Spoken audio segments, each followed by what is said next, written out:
नमस्कार करू परिक्रमा करू तुमची आशिष मिळवेल मी तन मन अर्पित जीवन माझे तन मन अर्पित जीवन माझे चरणी तुमच्या लावेल मी कर्ज माझ्यावर आई वडिलांचे कसे ते परत फेड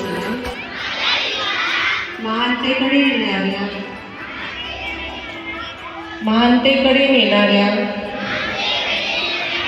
त्यांच्या आज्ञांचे पालन करणे माझे कर्तव्य आहे. मी या कर्तव्याचे पालन तत्परतेने निष्ठेने सदैव करेन. आता डोळे बंद सगळ्यांचे. आपले आपले आई वडील आठवा आणि ते क्षण आठवा ज्यावेळेला आपण त्यांना उलट उत्तर दिलं. आपल्या आई वडिलांच्या कोमल हृदयाला ठेच पोहोचेल असं जर आपण ते वागणं असेल तर मनातल्या मनात त्यांची क्षमा मागा. लाखो चुका केल्या तरी एका क्षणात माफ करणारं आईवडिलांचं विशाल असं हृदय. जगामध्ये निस्वार्थ प्रेम फक्त एकाच ठिकाणी मिळतं आणि ते आहे आई आणि वडिलांचा दरबार.